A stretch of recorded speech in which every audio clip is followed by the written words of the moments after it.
He escogido un tema sobre el que me informo hace tiempo, pronto 50 años que trabajo en él. Se trata del ruido.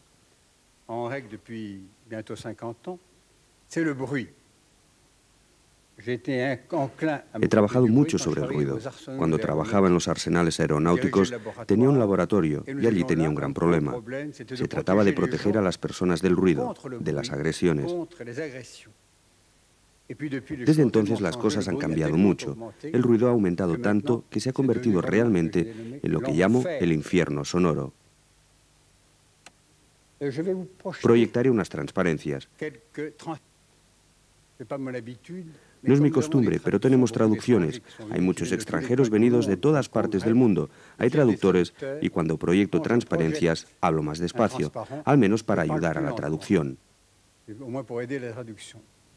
Normalmente hablo como una metralleta.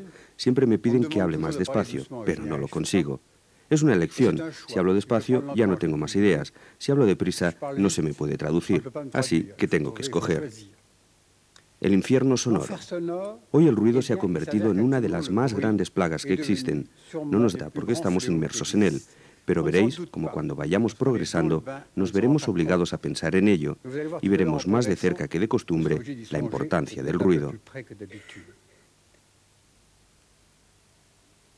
El ruido es tal que en una encuesta que se hizo hace unos años se descubría que en Francia, de hecho en todas partes es más o menos lo mismo, el 56% de los franceses consideran el ruido como la plaga número 1. Eso permite vaya reflexionando un poco. Hace 7 u 8 años, en Francia, se gastaban 25 millares de francos nuevos debidos al ruido.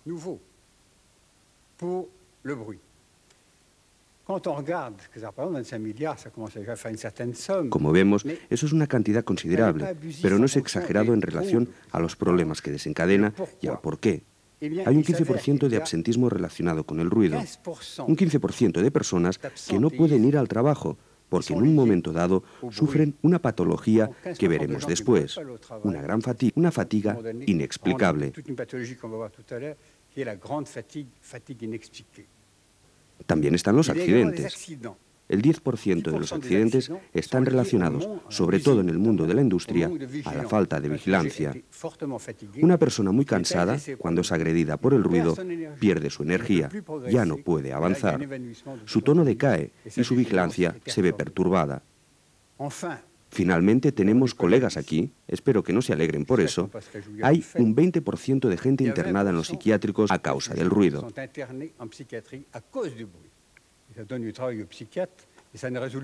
Da trabajo a los psiquiatras, pero no resuelven el problema. Es muy dramático. De hecho, lo que atravesamos es un infierno. Veremos cómo estamos obligados a ir con cuidado. Los resultados dan una perspectiva muy angustiante.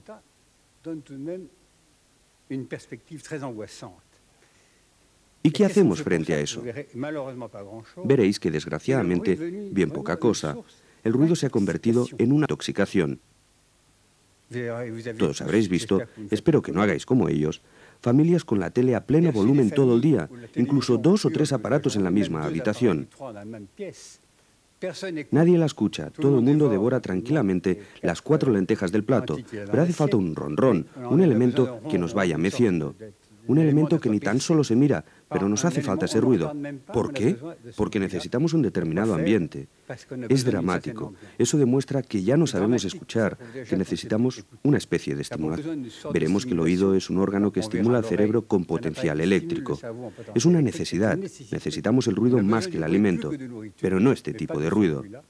Las personas han llegado ya a no escuchar nada, apenas consiguen oír. Se dejan atravesar por ese tóxico que entra, como veréis, por distintas vías además del oído. Pues bien, se ha convertido en una droga muy tóxica. Aún no le han puesto nombre al ruido como droga, pero es tan tóxico como muchos de los productos que podamos tomar. Y además, las consecuencias serán muy importantes. Hay una escalada. Actualmente cada vez hay más ruido y podemos preguntarnos ¿por qué? No nos engañemos. El primer elemento de esta escalada Es una cuestión puramente comercial. Cuantos más amplificadores potentes se vendan, más contentos estaremos y más negocio haremos. Si tomamos una cadena de alta fidelidad, no son muy caras, incluso las más grandes, el altavoz, en cambio, alcanza precios astronómicos, justamente para soportar los vatios que se le harán pasar.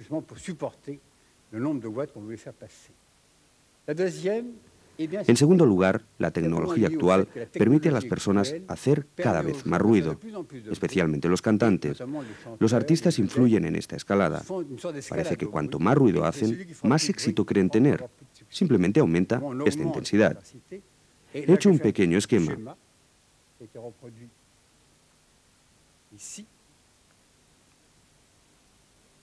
Agradezco a la persona que lo ha hecho, la señora Altar. Es este. ¿Lo veis bien?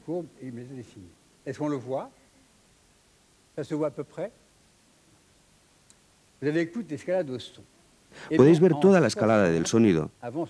Antes de los 60, en el 57, los Beatles ya hacían ruido. Y era un poco ensordecedor. Tenían un amplificador de 30 vatios.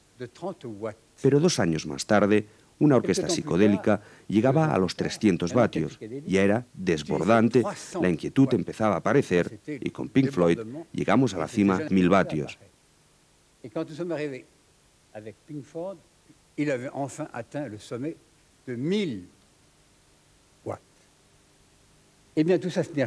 Pues eso no era nada, porque actualmente, gracias a Dylan, llegamos a 120.000 vatios, algo colosal, era impensable, pero desgraciadamente realizable. Y aún tenemos más que eso, ya que hay un gran número de vatios cuando vamos a visitar a algunas discotecas. Actualmente en algunas discotecas hay ruidos que lo son.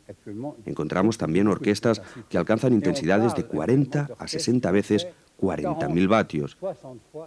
Es decir, que si esta orquesta estuviera en esta habitación, saldríamos de aquí sordos como tapias, al final de esta sesión de 45 minutos.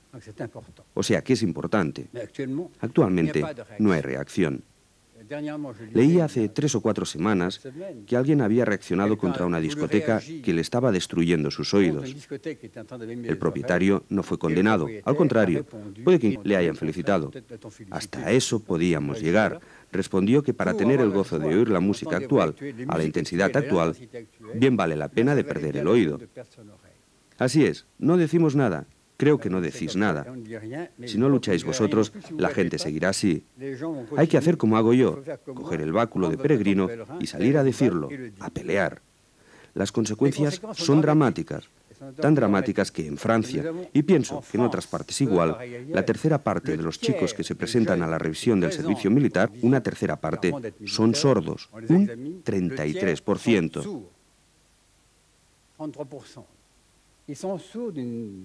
Tienen una sordera, como decíamos antes, una sordera traumática. Son desdichados que más tarde no tendrán la suerte de ser dinámicos. Han quemado definitivamente para toda su vida la postura vertical.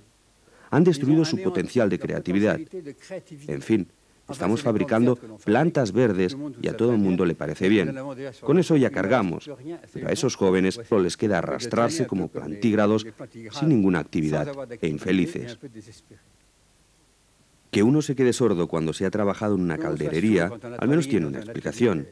Pero que uno se quede sordo por haber escuchado 3 veces una música... He visto a personas quedarse sordas tras una noche de discoteca. Las he visto en mi consulta. Hay un factor personal muy importante, como el que bebe, no como un cosaco, pero cada día, y lo lleva bien. El que toma un aperitivo semanal y acaba alcoholizado. Hay un factor de sensibilidad importante en el comportamiento del oído. Pensemos que un oído ha sido hecho para escuchar, pero tiene sus límites. Nos podemos preguntar cuál es el comportamiento psicológico del oído frente al mundo acústico.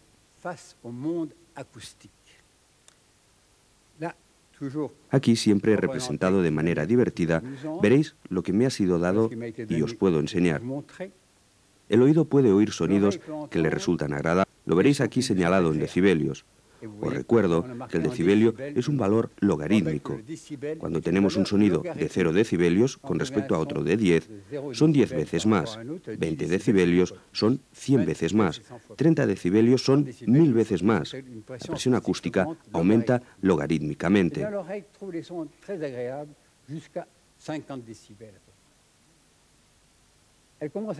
El oído encuentra los sonidos muy agradables hasta los 50 decibelios. Empieza a soportarlos entre los 50 y 90. Empezamos a llegar al límite hasta los 110. Y más allá encontramos lo que se llama el umbral del dolor. Es precisamente lo que soportamos cuando escuchamos la música actual. Aquí el esquema se completa con estos divertidos dibujos. El sonido del bosque es agradable, las músicas suaves, alguien que está hablando. Cuando hablamos, al borde de los labios hay unos 100 decibelios. Eso es mucho. El sonido se reducirá en función de la distancia, en proporción inversa a la distancia. Normalmente, cuando hablamos con alguien, él percibe entre 60 y 80 decibelios. Eso aún es soportable. Después de eso tenemos el ruido de la calle, de las ciudades. Cuando circulamos por París, podemos considerar que hay 80 decibelios de ruido de fondo. No está mal. Es más o menos el ruido de un tren que está entrando en una estación. No está mal. Después tenemos las máquinas y utensilios ruidosos, por ejemplo, las motos, algunas marar. Después los ruidos de las fábricas. En las fábricas se alcanzan los 110 decibelios.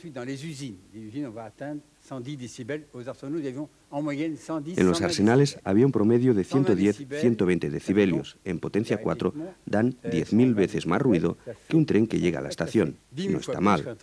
Con los reactores alcanzábamos 130-135 decibelios. Y ya sabemos que hay discotecas donde esto se sobrepasa. Así pues, un reactor aún es mejor. Cuando dejé los arsenales, hace ya tiempo de esto, yo medía un aparato que entraba en un avión. Me daba siempre 132 decibelios. Me acuerdo de esto, sobre todo, porque en aquella época medía la voz de los cantantes. Tenía un gran tenor, un dramático francés que cantaba Otelo y otros, y a 1 metro de distancia emitía 140 decibelios. O sea que superaba un reactor. Creo que yo era el único que le podía escuchar dentro de una habitación. Cuando cantaba, hacía vibrar los cristales de agua. Tenía otro que aún era más fuerte, hacía vibrar las ventanas. Creo que yo también era el único que podía escucharle de cerca.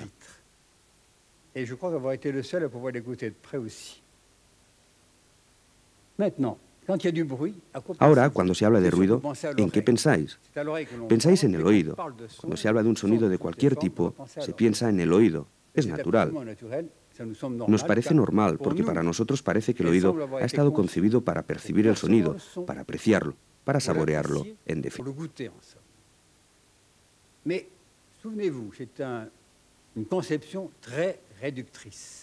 Pero recordadlo, es una concepción muy reductora, en el sentido de que el sonido pasa también por otros sitios. Lo veremos cuando hable de lo que pude hacer en los arsenales. No coincide con la clínica. Os daré un ejemplo. En los arsenales teníamos personas que eran muy sensibles al ruido. Tuve la suerte de poder y de estudiarlo desde todos los ángulos. Ponía a una persona en un ambiente sonoro, aislaba la parte baja del cuerpo. El sujeto tenía medio cuerpo dentro de un gran tubo enorme, de cemento, de los que se utilizan para las grandes conducciones de agua y otros materiales. Y al otro extremo ponía un altavoz con un trozo de cordel y papeles para que quedara bien tapado, como se hace en los laboratorios, y hacía pasar música por el altavoz. Dicho de otra manera, el sujeto tenía la cabeza fuera y no oía nada. Le ponía un casco en la cabeza. Con ese casco yo podía modificar la emisión a voluntad. Cuando suprimía su audición, cortando su posibilidad de escuchar, podía hacer pasar cualquier cosa al nivel de sus pies y no pasaba nada. Dicho de otra forma, yo había quemado su deseo de escucha y no le molestaba en absoluto tener sonidos que le cosquillearan la planta de los pies. En cambio, si le daba un oído abierto a la escucha, de realizar con el oído electrónico, oía toda la música a través de la piel. Así, tuve la prueba de que la piel y el sistema nervioso eran más o menos lo mismo. Eso ya lo sabíamos, pero también tuve la prueba de que la piel es al mismo tiempo una parte diferenciada del oído. Cuando veo a personas que entran en un reactor con un casco en la cabeza, de acuerdo, es mejor que nada, pero para no sufrir por el ruido, al entrar en un reactor hay que ponerse una escafandra. Así no hay peligro, es confortable. A todo eso es difícil. Es cierto que rápidamente los ruidos actuales van mucho más allá de la protección natural del oído.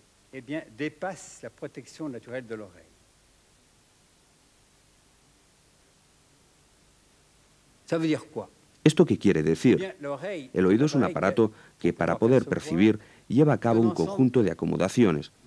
Hay dos músculos extremadamente poderosos, el músculo del martillo y el músculo del estribo. El del martillo está hecho para tensar la membrana timpánica. Gracias a este músculo, de vez en cuando, si os apetece, si estáis con una orquesta, oís la primera flauta o el segundo violín. O si hay un cantante, también lo oís. Escogéis. Se realiza un tipo de selección gracias al músculo del martillo que va a tensar más o menos el tímpano. El músculo del estribo está en el interior. Es el que abrirá el oído interno, el que nos permitirá percibir o no. Son músculos muy pequeños, de una extraordinaria potencia en relación a su volumen. De ser educados. Con frecuencia no tenemos cuidado con los niños. El niño llega con su musculatura, pero como toda musculatura, aún no está entrenada para defenderse. Si no andamos con cuidado, si le damos demasiado ruido, si le damos una excesiva intensidad, el niño no tiene posibilidades de defenderse y destruye su nervio. Hay que ir con cuidado. A ese nivel de ruido, muchos niños sufren terriblemente. Pues bien, el oído, cuando vamos creciendo, se educa realmente, va obteniendo resultados. Y cuando se entra, como hacían antes los obreros en los talleres, donde había poco ruido, educaban su oído. Después iban a trabajar con motores de pistón y ahí llegaban a una progresión de intensidades y se iban acostumbrando a pasar de 30 a 2000 caballos. Después podían pasar al reactor, mientras que personas que pasaron de entrada a trabajar en el reactor, al cabo de una semana habían perdido su oído, porque no estaban acostumbrados, porque no tenían el músculo del estribo entrenado. Eso sí, podemos convertir en atletas del músculo del estribo. Es la cima de lo que podemos hacer con una escucha. Puede lograrse, eso se educa, se consigue. Si tomamos un músico joven, por ejemplo, puede que termine siendo un profesional, pero si de entrada lo pones en una orquesta, eso ha pasado a jóvenes directores que tenían la suerte de dirigir una orquesta desde los 7 o 8 años, pues bien, a los 15 años desaparecerían de escena porque se habían quedado sordos. En una orquesta hay 120 decibelios. Para poder aguantar esos 120 decibelios, hay que haber rascado el violín una media hora por semana. Si eres bueno, 2 o 3 veces por semana. Si quieres tener mejores resultados, tocarás 2 o 3 horas al día. Y si por fin ya lo haces muy bien, entrarás en un cuarteto. Así se aumenta la defensa contra el ruido, con una musculatura cada vez más fuerte. Pero de entrada no podemos tolerar ruidos demasiado fuertes. Hoy tenemos un grave problema, sobre todo con los jóvenes. Han visto 2 o 3 veces por la tele una batería. Actualmente está muy de moda. Antaño, para ser batería, antes había que ser un músico muy llegado, un director de orquesta de pies a cabeza. Y entonces le ponían a la batería. Pero ahora, los padres, tal vez para estar tranquilos, aunque se equivocan, compran fácilmente una batería al niño de 7, 8 o 10 años. La ponen en una habitación pequeña y el niño la aporrea como sordo y se vuelve sordo. A los 15 años, con frecuencia, ya no hay remedio. Lo vemos con cierta regularidad, porque se ha sobrepasado el límite natural del oído. ¿Y qué sucede? Pues que todo el cuerpo, todo el organismo, está perturbado. Después veremos por qué. Creo que es importante, por el momento, tengamos esta noción. Recuerdo una vez más que la piel, eso lo pude demostrar hace 30 años, la piel y el oído son el mismo órgano. La piel es una porción de oído diferenciada. La comparación que puedo daros, para que podáis entenderlo mejor, es, tenéis un ojo, este ojo mira, y mira con toda la retina, en definitiva, pero si quiere precisar, utilizará solo la parte central subyacente, llamada mácula o mancha amarilla. Está un poco por debajo de la parte central. Allí enfocará las cosas. Pues bien, la piel percibe, encaja el ruido, pero cuando quiere precisar los sonidos mejor, utilizará la mácula que se llama cóclea. Es la parte del oído que hace el análisis de los sonidos. Hay dos partes en el oído. Una, el vestíbulo, que rige los músculos del cuerpo, que asegura la verticalidad. La otra, la cóclea, que analiza los sonidos y permite, en un momento dado, seguir el lenguaje con todos sus análisis, y con una rapidez que ningún aparato eléctrico, por ahora, puede superar.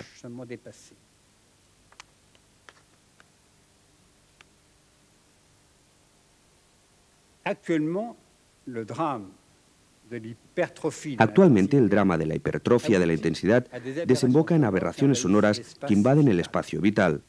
Este espacio vital lo podemos vivir de una cierta manera.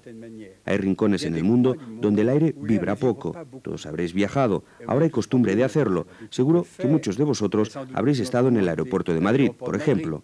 Para nosotros, los parisinos, nos sentimos un poco aniquilados de ruido. Para un español, está bien, no se da cuenta. Si tuvierais la suerte de escuchar grabaciones del Tíbet, veríais que hay un ruido incesante, canta por todas partes. En el Tíbet es así. Cuando subes en altitud, el aire se enrarece. La gente no oye las frecuencias elevadas y corren el riesgo de no tener el beneficio que nos aportan los sonidos agudos, es decir, la energía al córtex. Allá, el sujeto se ve obligado a hacer sonidos todo el día. Los famosos ohms y todo. Es una necesidad para activar el cerebro, porque si no, nos volvemos adinámicos y podemos perder todo el impulso vital. Una vez más, cuando el oído es agredido en todos sus mecanismos de defensa, a unos niveles de agresión tal que deja de ser operacional, deja de actuar y la cóclea deja pasar todo. Y vemos personas cuyo estado general se deteriora muy fácilmente. El oído se deteriora de una manera curiosa. Llegará a una sordera que vamos a ver enseguida, una articular llamada traumática, somato-traumática sonora.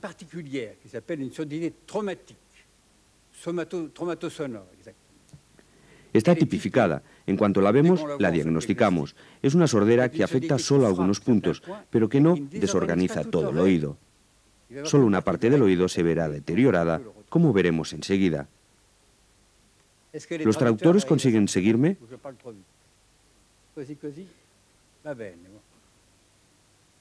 Trataré de ir más despacio.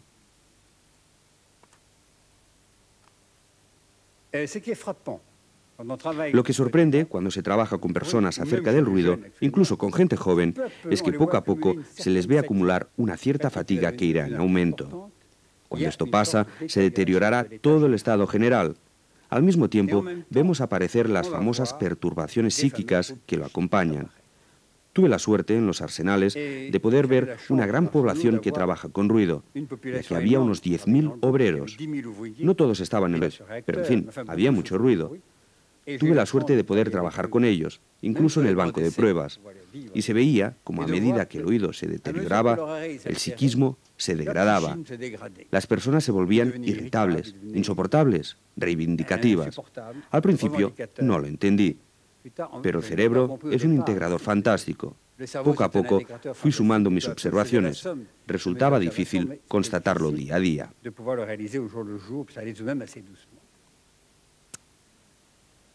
Os decía que el oído llega a la sordera traumática. Esta sordera traumática viene dada por dos motivos. Uno, en función de la calidad del ruido.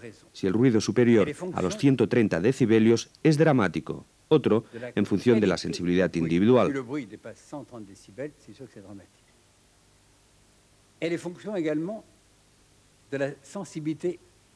Como dije antes, una persona puede ser más sensible que otra.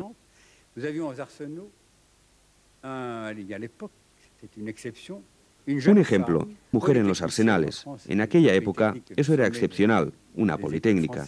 En Francia la escuela politécnica es la cima de las enseñanzas superiores. Esa mujer había pedido especializarse en la sección de ventiladores, que producen un mínimo de 130 decibelios. Joven y contenta de realizar por fin sus sueños, se encontró atrapada, porque en cuanto subió a los reactores, a los pocos días de trabajar, empezó a adelgazar. Perdía fácilmente de 5 a 6 kilos en una semana, máximo en 15 días. La retiré de su lugar la resguardé. Al mes se había recuperado. Después regresó, pero sus alteraciones de peso reincidieron. Desgraciadamente, nos vimos obligados a pedirle que se dedicara a otra cosa. Tenía su lugar en los arsenales. Le asignamos otro. No era el que le gustaba, pero había que protegerla. Si hubiera persistido, la regresión podía haber sido tal que se habría quedado sorda y tal vez más enferma aún.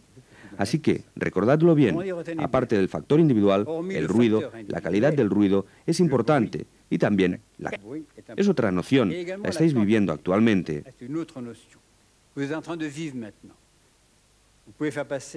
Podemos hacer pasar una música por un Wallman a 90 decibelios. No parece mucho, no sufriréis. Pero si la escucháis 8 horas diarias, la musculatura no puede defenderse.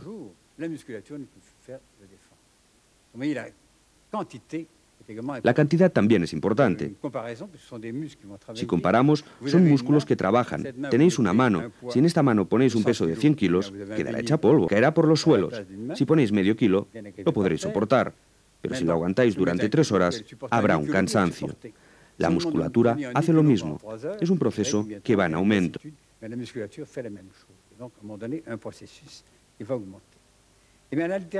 Así pues, si no tenéis cuidado, este oído se deteriorará muy rápidamente. En los arsenales lo veíamos. Teníamos instituido un ciclo de revisiones. Se llegaba rápidamente a una irreversibilidad, a un deterioro de la percepción con todas las consecuencias que acababan. El oído acababa destrozado, desarticulado, pero no destruido totalmente. Este es el aspecto que va a tomar. Lo he dibujado muy esquemáticamente. Así es cuando es teóricamente normal. Es una audiometría clásica del tipo americano donde todo está alineado sobre el fenómeno físico y no fisiológico. Tenemos una curva así. La curva azul es la que tenemos cuando medimos el oído con un audiómetro clásico con el escuchador. En rojo es con el vibrador. En rojo es la pretensión de medir el nervio. Es falso. La piel está ahí y el hueso también. Hay la excitación de la caja craneal, después la del oído interno, también la excitación de las células y finalmente el nervio al final. Pero en fin, hay la costumbre de decir, aquí en rojo es la percepción por conducción ósea y la otra, la conducción aérea. Une oreille comme celle-ci, exposée au bruit, encore en fonction de l'individu, au bout de quelques temps, un oído como este, expuesto a los ruidos, en función del individuo, al poco tiempo presentará una degradación de este tipo. Empieza así la degradación, muestra lo que llamamos un escotoma, y que siempre está a 4000, raramente a 2000 o en otro punto. En los arsenales habíamos intentado desplazar estos 4000 haciendo pasar sonidos muy graves para conseguir una lesión en los graves. Es excepcional que encontréis una modificación en los graves, siempre es a 4000. Entonces no sabíamos por qué, ahora lo sé, pero entonces no. Si por casualidad dejamos al sujeto en el ruido, si no lo cuidamos, cuando ha empezado una sordera de este tipo, es evolutiva, poco a poco el oído se degrada, ya no hay agudos.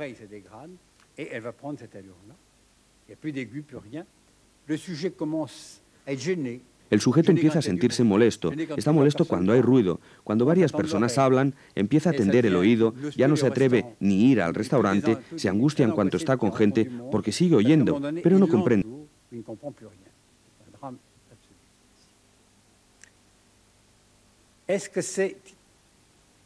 ¿Es irremediable?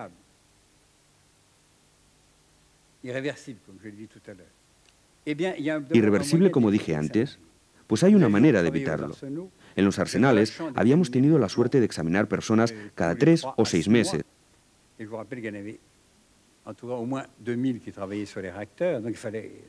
Os recuerdo que había unas 2000 personas trabajando en los reactores. Falta verlo sistemáticamente. Trabajamos con mi esposa durante unos cuantos años. Pensad lo que esto supone como trabajo. Veíamos 30 personas por día. En aquel tiempo, quizá hubiéramos preferido salir un poco, pero nos permitió detectar la fase de alarma. Ya sabéis dónde. El oído súbitamente se va a presentar así. Antes ya sabéis que era lineal. Ahora sigue siendo lineal. Pero vemos la roja que empieza a pasar. El nervio es un nervio que sufre, es un nervio que no está protegido por esta parte. Ahora sabemos que esta parte está regida por el músculo del estribo y la otra por el músculo del martillo. En este caso, si intervenimos rápidamente y protegemos al sujeto y lo apartamos de su lugar de trabajo, su oído se recupera muy rápido en una semana, en 10 o 15 días. Lo que hacíamos en esa época era, antes de volver a sumergir al sujeto en el ruido, educarlo. Le poníamos bajo el oído electrónico, el aparato de reducción que funciona como debería funcionar un oído medio. Le enseñábamos al músculo a hacer una cierta gimnasia para recuperarse y después podía volver al ruido sin que se deteriorara. Cuando antes he dicho que el oído completamente destruido era irreversible, ciertamente un nervio no se fabrica, aunque ahora eso se está revisando. Hoy se sabe que las células pueden llegar a regenerarse. Es el principio de toda una nueva era. Pero cuando tenemos un oído tan estropeado como el que hemos visto, estas personas ya no pueden ir a ningún lugar sin padecer por el ruido. Es paradójico. Hay personas sordas que ante el mínimo ruido, al roce de un papel, se suben por las paredes del daño que les hace. Pues esto lo llegamos a reeducar y les enseñamos, pese a su mal oído, a desear escuchar. Mi experiencia demuestra que es mejor un oído malo, pero con deseo de escuchar, que un buen oído que lo rechaza. J'ai été contacté très tôt. Je dirigeais donc le laboratoire de physiologie acoustique. Entré en contacto muy profesor Monnier entre 1947 y 1951.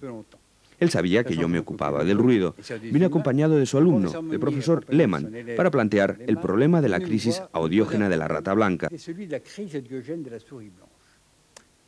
No sé si habréis oído hablar de ella. Esta crisis audiógena, ¿qué es?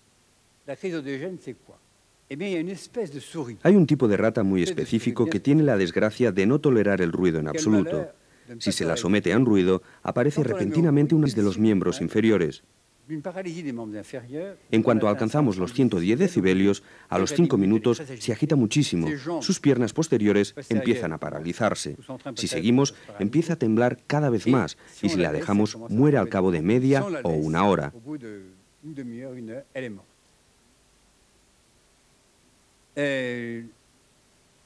Monnier pidió mi opinión. Como él, yo no sabía de qué se trataba. Durante años él investigó, y yo también. Ahora con la distancia veo que estaba centrado en el oído para descubrirlo. Aún no se había descubierto que el oído y la piel son el mismo órgano. Ahora sé por qué. De hecho, los que trabajan con nosotros y los psiquiatras también lo han encontrado. Cuando hay una anorexia al mismo tiempo es una espasmofilia, es un tetánico. Si pasáis demasiados sonidos agudos a una persona tetánica, un poco esquizoide, empieza a tener tetanias. Es decir, los músculos se bloquean. Puede haber músculos que se bloqueen. Puede ser molesto. Si tomáis un gran tetánico, un gran espasmofílico, le vemos brazos y dedos. Incluso puede tener molestias para respirar. Y si la crisis continúa, esto le puede conducir a la muerte. Id con cuidado. Esto es lo que hacía la rata blanca. Por aquel entonces, Monnier me había inducido a otra cosa, y sobre todo Lehmann, su colaborador del laboratorio Joly en Josas, en la Sorbona, me había permitido vivir la experiencia con ratas.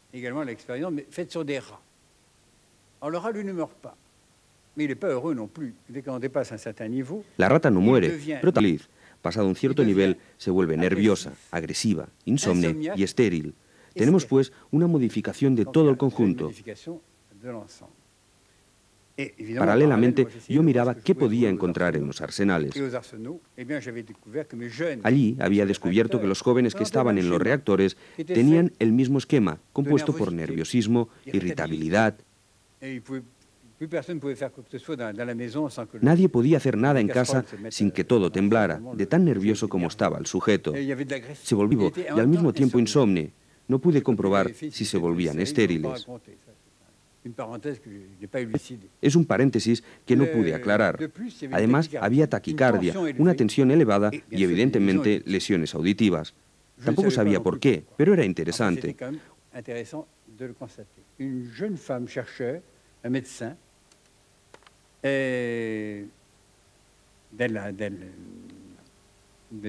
Una joven investigadora, una chica médico, Josette Dalaba, había encontrado, y yo he con ella, que había un aumento de catecolaminas y de la producción de corticoides, o sea, una estimulación del axo hipófisio suprarrenal y sobre todo lo que me interesaba, puesto que yo trabajaba aproximadamente sobre lo mismo con cantantes, la excitación ósea. Por lo tanto, cuando emitís sonidos y estos están bien hechos, están hechos por conducción ósea. Es el único medio para alcanzar la hipófisis y la epífisis. Hemos visto personas que tratan de hacer para excitar sus glándulas. Yoga. Una hipófisis la podéis tener irrigada, pero si no está encendida, bien excitada, no hay nada que hacer. Esto explica que los cantantes, que cantan bien, tienen una caja craneal que vibra a gran intensidad. Tienen una energía colosal, una vitalidad enorme, porque todo el proceso de estimulación reaparece. En los arsenales, pues, nos habíamos dado cuenta de que a las reacciones somáticas, ya lo he dicho antes, y psíquicas, correspondían siones auditivas. Eso me permitió después actuar. Aquí hay algo importante. No teníamos elementos para saber lo que podía ser una intoxicación real respecto al ruido. No teníamos argumentos clínicos, solo esta gran fatiga. Esta fatiga fue inexplicable durante mucho tiempo, creo que para muchos aún lo es. Ahora empezamos a comprenderla. La persona está bien, se le hace todos los análisis habidos y por haber y no encontramos... Es misterioso. Hay una fatiga y una misteriosa pérdida de peso también. Solo se notará en un momento dado, una especie de aceleración de la velocidad de sedimentación. Eso pasa en las patologías tóxicas. Hay un aumento de sedimentación. Y la eosinofilia, cuando ésta sube, demuestra que hay parásitos en algún lugar, una infección que invade o ha invadido por razones principalmente parasitarias. La eosinofilia la encontré de la forma siguiente en los arsenales. Cogí una persona, le mandaba un chorro de ruido en pleno rostro y la eosinofilia bajaba. Normalmente están a cero, pero si hay, ves que se reducen. Los encontramos en el asma, por ejemplo. Es una gran firma del asma. Así que hay una energía de intolerancia. Hacía pasar este chorro sonoro en el abdomen y súbitamente subían. Era lo único que podía encontrar. ¿Cómo explicar que una persona con eosinofilia empiece a adelgazar terriblemente? La única posibilidad era ponerlo a descansar para tratar que se recuperase. Una vez más, era lo único que funcionaba. La persona descansaba y se recuperaba. ¿Qué se modificaba? Muchas cosas. Pero así es difícil. Cuando ves a una persona cada 3 meses, como lo hacíamos en los arsenales, cuando ves a alguien cerca de ti que ensordece progresivamente, no te das cuenta de las modificaciones. En los arsenales había equipado todo un laboratorio que me permitía hacer, en lo inmediato, investigaciones muy distintas. Sumergía al sujeto en otra atmósfera auditiva. Gracias a unos filtros le hacíamos oír, como si fuera sordo traumático, y veía muchas cosas. Yo restringía su campo auditivo que se alteraba. Los sonidos se volvían inarmónicos para él. Estaba adinámico, ya que no había más carga cortical y al mismo tiempo su voz se volvía sorda. Pero para él los sonidos eran sordos igualmente. Eran blancos, asfixiantes, sin relieve, sin color, regantes. Esto es lo que pasaba ante nosotros. Y sobre todo asistíamos de entrada al fenómeno de lo que pasa después, y es que la persona oye sin entender. Es el signo de la sordera llamada de percepción, traumatosonora. Es el modelo de la sordera profesional.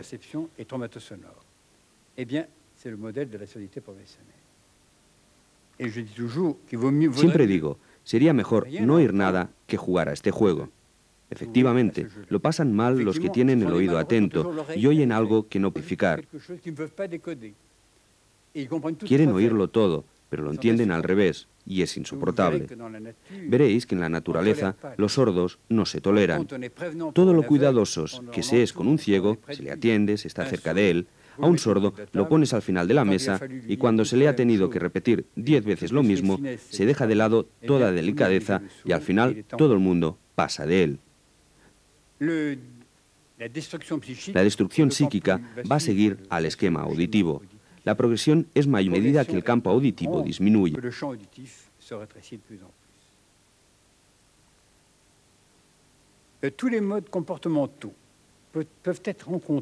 Todas las formas de comportamiento pueden ser encontradas cuando estás en el laboratorio. Se puede llegar muy lejos. Se puede ir desde la simple irritabilidad frente a los sonidos que molestan hasta la crisis epiléptica. Así que hay que ir con mucho cuidado. Sobre todo si mandáis sonidos desequilibrados a un oído más que al otro, se puede una energía distinta en cada oído. Y si hay una diferencia en cada oído, hay una diferencia de potencial que puede crear una crisis epiléptica. Hay que ir con mucho cuidado. Muchos elementos de la epilepsia pueden reducirse a la nada si se llega a reequilibrar los oídos. En todo epiléptico hay, en un momento determinado, una diferencia de potencial auditivo. Pues bien, las músicas actuales son dramáticas, ya lo he dicho antes, y si leéis sin demasiada pasión y sin estar demasiado implicados, conste que no estoy en contra de quienes experimentan, pero si seguís de cerca la atención médica en los grandes eventos musicales, como los hubo en Alemania o en la isla de Wright, en Inglaterra, veréis que siempre hay un número incalculable de hospitalizaciones después de la sesión y algunos mueren.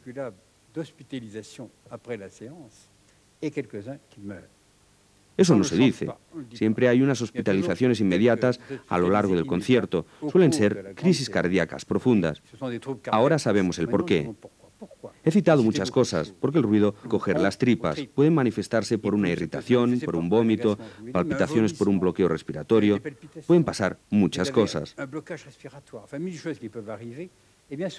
Pues recordad que todo esto está relacionado con un nervio, el nervio vago.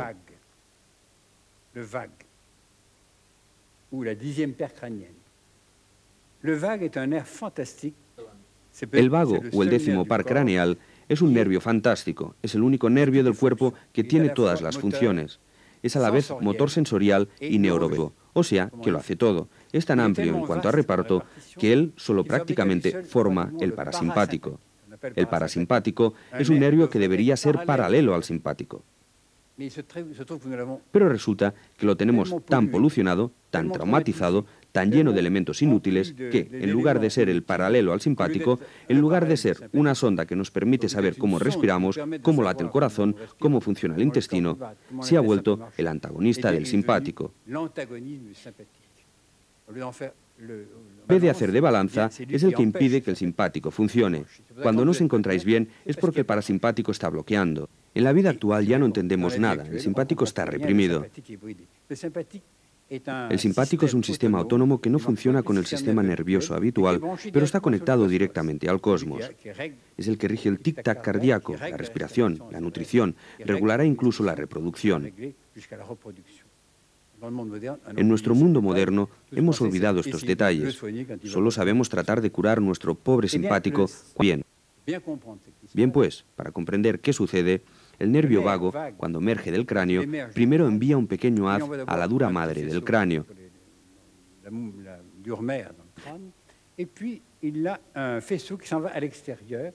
Después hay un haz que va hacia el exterior que enerva la pared externa del tímpano, la membrana timpánica y la parte inferior del conducto auditivo exterior, o sea que el ruido le hará cosquilla.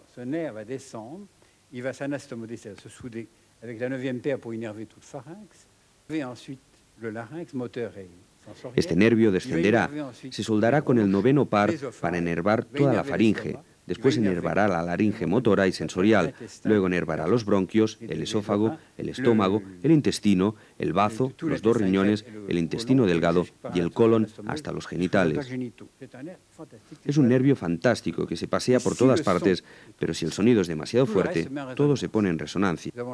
Tenemos aquí la suerte de tener a una persona que viene del Japón. Conoce un sonido que se llama kiai. En el sabemos que se dice del kiai que es un sonido que puede matar. He analizado muchos kiais, hay aproximadamente unos 140, he analizado una cuarentena. El kiai no mata a nadie, pero cuando se hace un buen kiai, repentinamente uno queda completamente paralizado.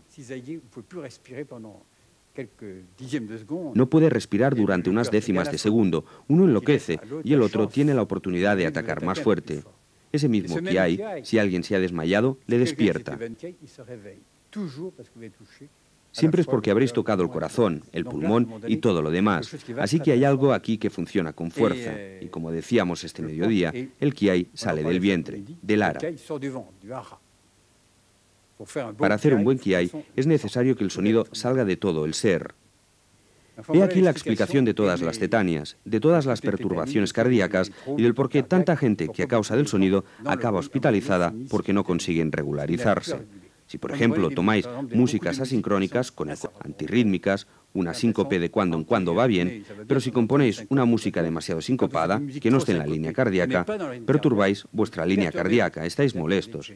Los que trabajan con nosotros saben cómo recuperamos un oído. Al contrario, vamos a inducirlo a tener ritmos fisiológicos. Hay músicas que están basadas en ritmos fisiológicos, especialmente Mozart. Siempre me preguntan, ¿por qué Mozart? Lo esencial es que Mozart escribió al ritmo de su corazón, al ritmo de su respiración. No es un ritmo completamente de adulto. Por eso nos da tanta vitalidad, que es un ritmo de niño.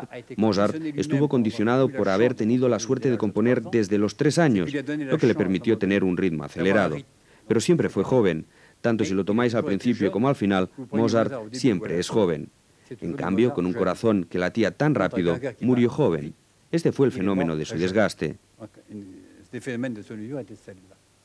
De todas formas, podéis escuchar Mozart, no moriréis enseguida, pero os dará mucha energía y vitalidad. Hacedlo, nunca lo escucharéis bastante. Otra música que está con nuestro ritmo y la respiración es el gregoriano. Mozart tiene esto de extraordinario. No solo actúa sobre todo el oído, sino que implica, hace surgir todo cuanto el oído sabe darnos.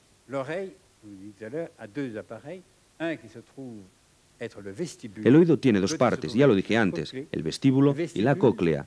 El vestíbulo es la parte más arcaica, está formada por el utrículo y el sáculo. El utrículo está hecho para la horizontalidad de la cabeza. Cuando escuchamos hay una postura bien definida. El sáculo está para asegurar la verticalidad. Es cierto que cuando escuchamos hay una verticalidad del tronco.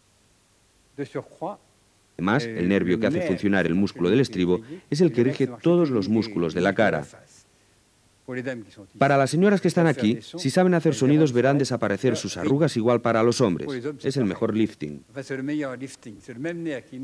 Es el mismo nervio, el que nerva el estribo y que nerva todos los músculos de la cara. Tenéis una bella imagen para constatarlo. Tomamos la cara de Beethoven. Se había reducido como una manzana, hizo todos los gestos que le volvieron aún más sordo sin darse cuenta. Si lo hubiera hecho al revés, habría tocado diferente, pero habría sido una lástima para nosotros porque nos ha dejado cosas bellas. En cambio, si miráis la cara de Mozart, aunque murió joven, tenía la frente despejada y sin arrugas.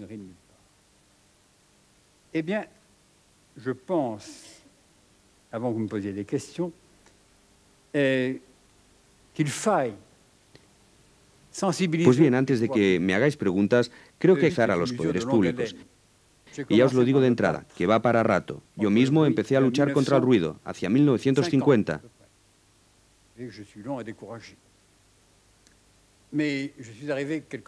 Ya veis que me cuesta desanimarme. Poco después, logré que los afectados de la sordera profesional tuvieran una indemnización, pese a que es difícil. Os voy a contar algo que desafortunadamente sucedió. Era imposible que aceptaran que un pobre desgraciado que se volvía sordo en los reactores un día tuviera la suerte de ser indemnizado con algo. Consulté en varios arsenales y un día me enteré por un coronel que estaba allí que por fin habían aceptado a alguien por sordera profesional. Para mí fue una alegría, era un resultado, pero se trataba de la secretaria de este coronel que había sido aceptada como sorda porque escribía a máquina. Escribir a máquina la había dejado sorda. Evidentemente pedí examinar su oído. Lo mejor del caso es que tenía una otospongeosis, o sea, nada de fenómeno de la sordera profesional. Tenía una sordera operable que no tenía nada que ver con lo que decíamos antes. Es la primera mujer que vi de entrada beneficiarse con una cuota del Estado por sordera profesional. Es verdad que una máquina de escribir puede dañar. Hoy día ya casi no hay, tanto mejor. pero el tip-tap de la máquina de escribir parece que no es nada, pero son sonidos llamados transitorios. Es un sonido brutal y el oído no puede soportar los transitorios, no tiene tiempo para defenderse. Incluso si mandáis un haz de luz muy intenso, el ojo no tiene tiempo para traerse lo suficientemente rápido. Hay un tiempo de latencia, es de 18 o 19 milésimas de segundo para el oído. Cuando el tap ya se ha marchado, el oído ha trabajado para nada. Así hay que sensibilizar a los poderes públicos. No tengáis miedo de perder el tiempo. El gobierno cambiará y volveremos a empezar. Y un día se conseguirá, cuando se agoten. Así que adelante. Igualmente habría que sensibilizar a las familias. Actualmente todo el mundo está perturbado y ya no comprende nada. Encontramos familias cuyos hijos se destruyen el oído escuchando. Demasiado ricas tal vez. ¿Comprarán la trompeta la próxima semana? No hay nada que hacer. ¿Y por qué no a cada joven individualmente? Cuando cojo un joven, comienza a explicárselo. Él tiene algunos problemas, algunos se sienten un poco molestos. Sería bueno que los que trabajamos en este ámbito se lo mostráramos y nos tomáramos un poco de tiempo para ponerles media hora bajo un oído que no oye nada. Con filtros y el oído electrónico es fácil ponerle un buen cuarto de hora como si tuviera las orejas de un perro de caza. Cuando viva allí dentro está de en qué universo corre el riesgo de adentrarse. Hay que hacerlo, hay que presentar a la gente esta dimensión. Los ruidos a los que me he referido ya los habréis visto. Son los industriales, la música y los Wallmans. Cuando aparecieron los Wallman, inmediatamente vi el peligro y me permití alertar a la dirección de Sony en Francia, a quien conocía bien. El director se mostró favorable a lo que expuse, hasta el punto de mandar un dossier mío a la dirección de Sony en Japón. Contestaron que les importaba un comino. El interés comercial era tal que a quien mandaron a paseo fue a mí. Así que estamos pillados por el sistema.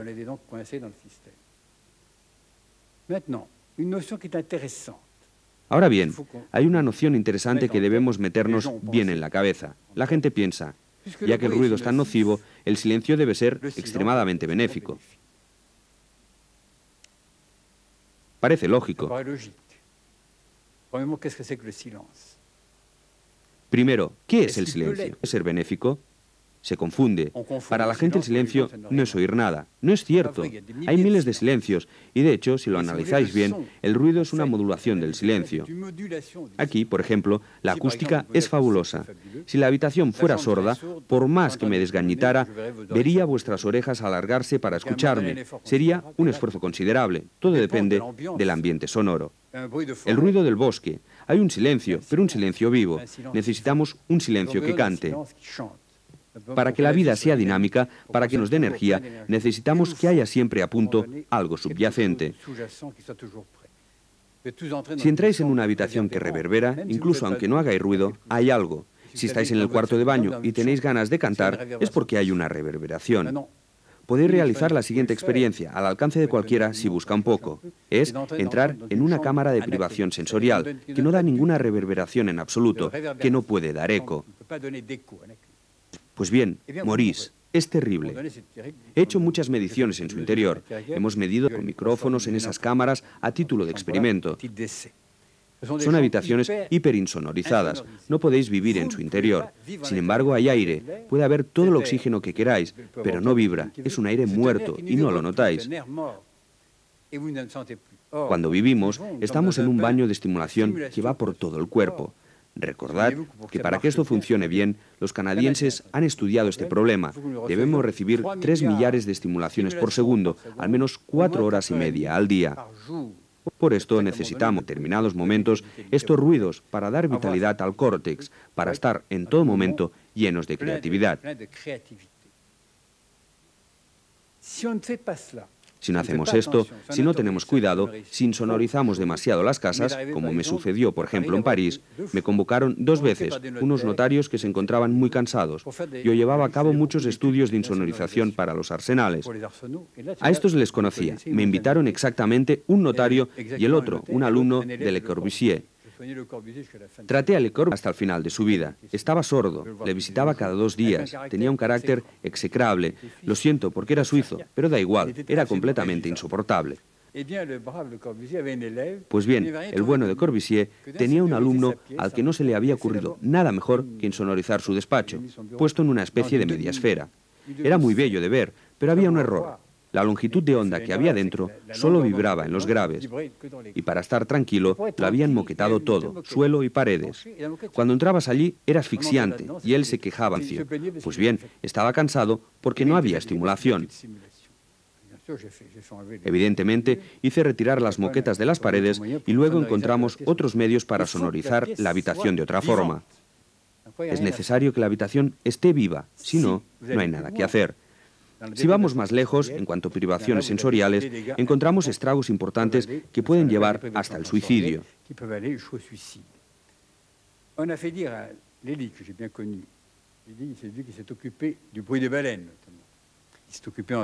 El científico Leslie, al que he conocido bien, se ocupó del sonido de las ballenas y más tarde de los delfines. Se le atribuye a Leslie que el cerebro no necesita estimulación. Seguramente jamás dijo esto. Le conozco lo suficiente para saber que no se le puede atribuir. Y a partir de ahí hicieron fabricar recintos para poner a las personas en su interior con privación sensorial.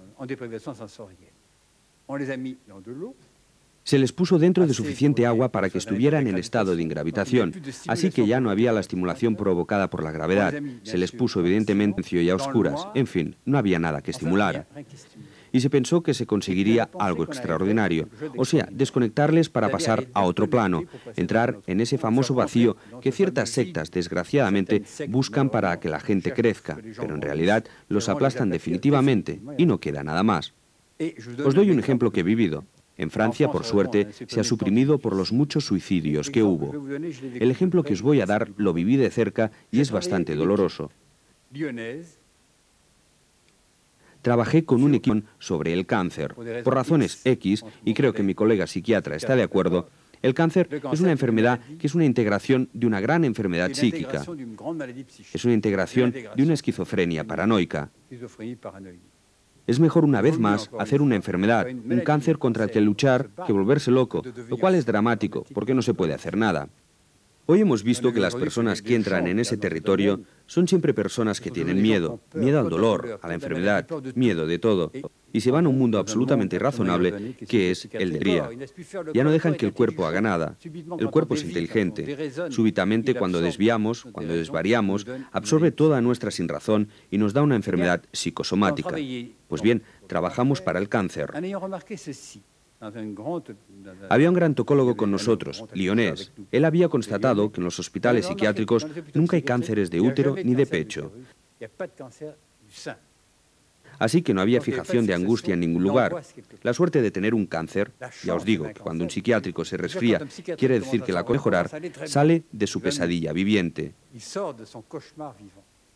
Pues bien, vino el psiquiatra, un psiquiatra psicoanalista que investigaba con nosotros y dijo: he encontrado la cámara de privación sensorial. Yo lo conocía de América y le dije: cuidado, es peligroso. Él dijo: no, es fabuloso. Y le repetí: cuidado.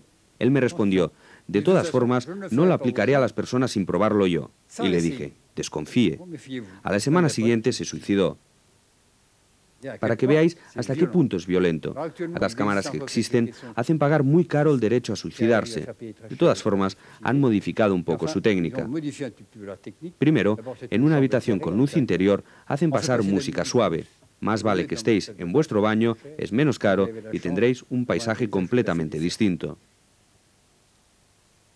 Dicho de otra manera, he expuesto todos estos propósitos para mostraros la importancia que reviste la patología del ruido. No pensamos nunca en ello y aún faltan muchas cosas.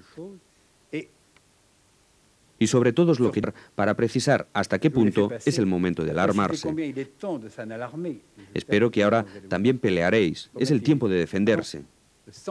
Esto es todo. Podéis hacer cuantas preguntas queráis.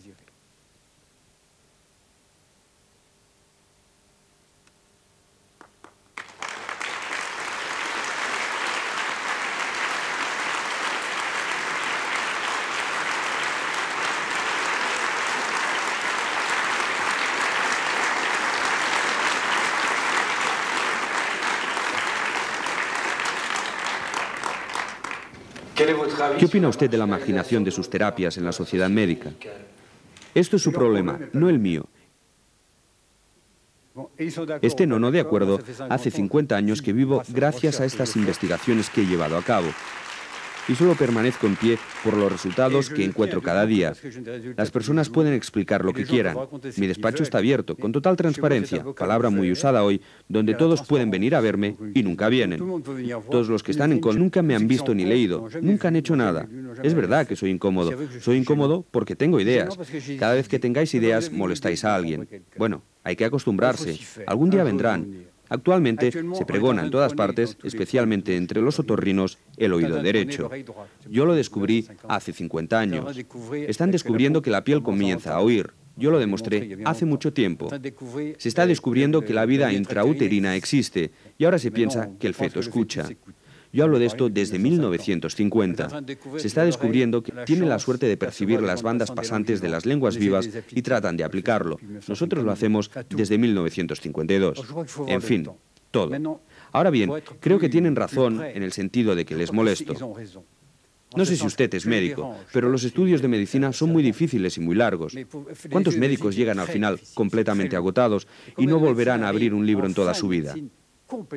Se dirán, ya he terminado. Sobre todo un otorrino que tiene 4 años más de carrera.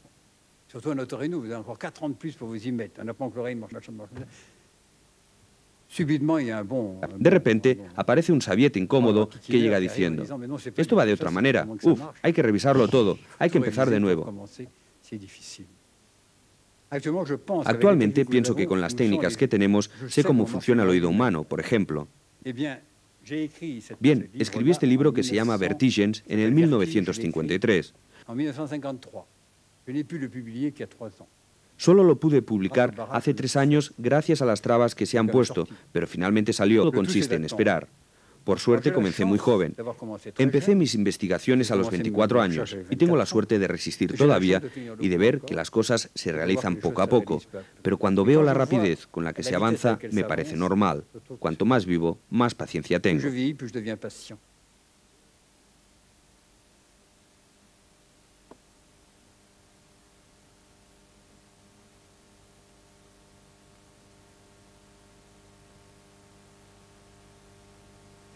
Aún es más grave, esta pregunta, que los que padecen del sistema son los desdichados que no pueden venir a curarse. Aquí, con el tema del dinero que usted cita, demuestra que tampoco conocen el centro, que no están lo suficientemente informados. El centro de París, por ejemplo, jamás ha rehusado a nadie que no tuviera dinero. Si viene con un oído que no funciona, se le toma. A veces soy demasiado generoso, hasta el punto de que mi equipo me avisa de que me he pasado del límite. Pero nunca en toda mi vida he podido decir jamás a nadie, vaya usted a otra parte, porque no puede pagar. Pues el que carece de medios no paga. Pienso que si actualmente no peleamos por la gente, y delante vuestro hay un colega que está en Italia, que se encuentra con temas psiquiátricos bien desgraciados, preguntadle cuánto cobra. Nada. Hay toda una leyenda. Se ha llegado a decir que había pedido 5 millones de francos antiguos, claro, por cliente. Lástima que no sea verdad, porque no tendría problemas a veces para llegar al final de mes. Os lo digo así de claro. Creo que hay toda una leyenda. Debo deciros que los centros, hay 250 en todo el mundo, lo que no es poco, no hacen fortuna con un centro. Hace vivir a la gente que hay dentro, pero les hace vivir a 2 niveles. Vivir financieramente consiguen remontar la historia, pero sobre todo les hace vivir el hecho de ver cómo un niño que no anda empieza a andar a los 8 días, como un niño al que han dicho que no hablaría nunca, se pone a hablar.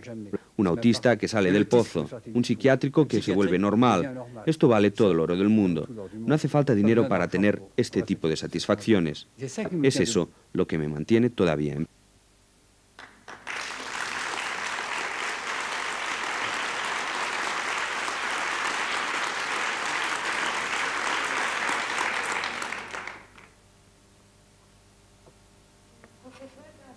On connaisse la manière dont l'enfant entend le bruit de sa mère, la voix. Profesor, según usted se conoce la forma como el niño oye los sonidos de su madre, la voz y todos sus ruidos. Incluso usted dijo un día que se puede llegar a que la madre oiga los ruidos de su hijo hasta el punto de percibir unos minutos antes. Es verdad, usted es comadrona. Para vosotras se plantea el problema con fuerza. Es cierto que actualmente sabemos por dónde pasa el sonido para llegar al feto.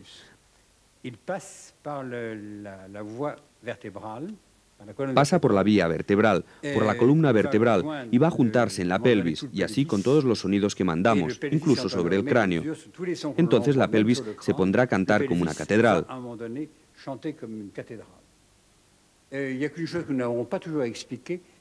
Hay algo que nos he explicado, y es que siempre se desprenden armónicos impares, siempre. ¿Por qué? No lo sé. Pero es lo que pasa. La mujer que acepta a su hijo, y esto lo sabe usted mejor que nosotros, es feliz de mostrar el hijo que lleva. Tiene una postura y se encuentra bien. Lleva al niño ante ella con una postura de orgullo. La madre que no acepta al hijo lo rechaza y súbitamente no pasa nada a nivel de la columna. Tenemos el mismo problema cuando una madre, por X razones médicas, tiene que estar tumbada. Entonces la columna hace situaciones como vértebras hay. Si una persona está bien, las vértebras están ligadas entre sí por sus ligamentos y una tensión muscular muy fuerte, y se convierten en una caña vibrante, funciona bien y la información pasa. Recordad que hay peleas para saber dónde están los agudos y los graves.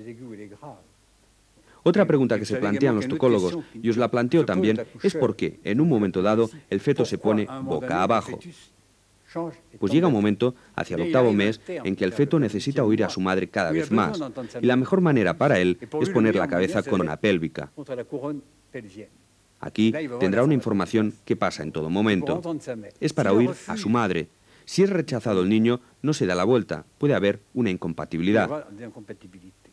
Nos peleamos para saber qué oye. Algunos pretenden que son los sonidos graves. Yo digo que son los agudos y lo creo por dos motivos. Primero, si hacéis pasar sonidos graves, clínicamente no pasa nada, ya lo sabéis, y en cuanto pasan los agudos, todo se ilumina. En cuanto se pasa la voz de la madre en agudos, el niño revive, reconecta con su virina y todo. Con los graves se duerme, stop. Segundo, eso se sabía ya en el siglo pasado, alguien lo demostró en 1923. El oído del feto es mucho más rico que el oído del niño más tarde. En cuanto a fibras sensoriales, su oído funciona como un filtro y corta todos los graves. No pasa solo en el feto humano, sino en todos los fetos de los mamíferos. Sin eso, la vida intrauterina sería imposible. Se oiría el vientre de la madre, el corazón, la respiración, los movimientos que ella hace, movimientos del feto, su propio corazón. Un tal marasmo sería invivible. Para todo esto, el oído funciona como un filtro. Lo corta todo a partir de 2000. Por eso, oye solo los agudos. Es simplemente un fenómeno fisiológico. Sabemos que cuando un niño va a nacer, no oye aún los graves, y antes de que llegue a su voz de adolescente, hacen falta 12, 13 o 14 años. Es en la pubertad cuando por fin podrá oír los graves, y su voz mutará hacia los graves. Pero en un principio solo oye los, ya está probado. Os decía también, es verdad, que a través de los sonidos eso es difícil de demostrar, ya que no tenemos aparatos lo bastante sensibles. El feto está informando a su madre de algo. La prueba ya la conocéis. Cuando una madre pierde a su hijo, lo sabe enseguida, o sea, que algo ha comunicado.